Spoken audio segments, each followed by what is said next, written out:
Hi, I'm Randy Wooden, and welcome to another in our Edge Library series.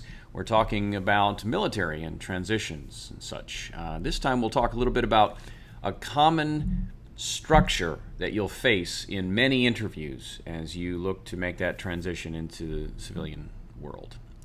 Not always, but for the most part, here's how many interviews are conducted. You're out in the lobby, they come get you, they bring you back in, they say, please sit down.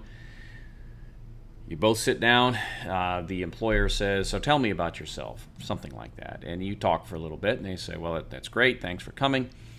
Let me tell you a little bit about our organization. Let me describe the position. Then they'll ask you some questions. And then after that, they'll allow you to ask them some questions. When that's done, they'll wrap up the interview.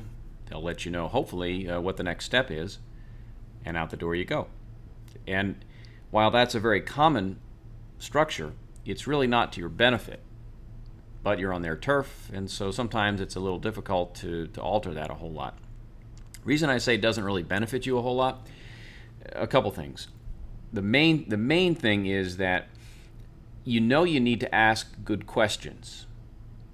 It's difficult if essentially you're the punching bag and they just keep firing question after question at you, and your energies are consumed with trying to answer those. If you're asking questions back, it also gives you time to breathe and think. It sort of puts you in control for a little bit. And when you really get down to it, an interview should be an exchange of information. It should not be an inquisition. So I would encourage people to be able to and mindful of asking questions during the interview itself. You can do that pretty easily, actually. One way to do that is at the end of your answer, before you just sit there and be quiet, throw a question back at them. It could even be something to say, a few minutes ago you mentioned about training, or you mentioned about travel involved. Could you tell me a little bit more about that? That lets them talk. It lets you breathe and think for a little bit.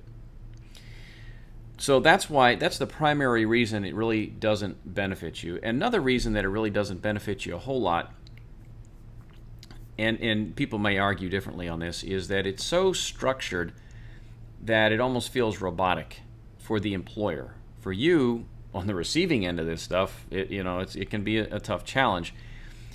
But for them, they do it for the most part every day, especially if you're dealing with human resource people. And it tends to get old after a while. Believe me, I've been on the other side of the desk, and you want to ideally be probably the last person in the interview chain and not the first or the middle. If there's any way for you to if they say, look, here's a slate of available interview slots, pick the last one. That would be my recommendation for you. Much like batting last in baseball, or you always know what score you need to beat. Even though you don't always know now the score you need to beat, at least you are the last thing they see before they have to make a decision. I'd rather be either first or last. If I had to pick, I'd prefer to be last in this interview setting.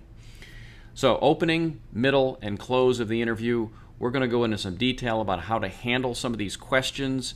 We're going to talk about some control techniques that you can use during conversation to be able to hopefully avoid stepping in some doo-doo here with some answers, and also ways of maybe changing the subject if you need to, ways just of cushioning and making your conversation more, conversational as opposed to very robotic and very soldier-esque, if you will. And so we're going to try to soften you up in some ways here, because let's face it, the civilian world's a little bit more touchy-feely than the military world is, and you're going to need to develop those skills to be able to succeed in what you could argue is a different battlefield. So we'll cover those in future segments, but that's going to ramp up a little bit about the transition from military to civilian and dealing with the interview structure and being mindful of asking good questions throughout the interview. That's going to wrap up this segment. I'm Randy Wooden, and thanks for watching.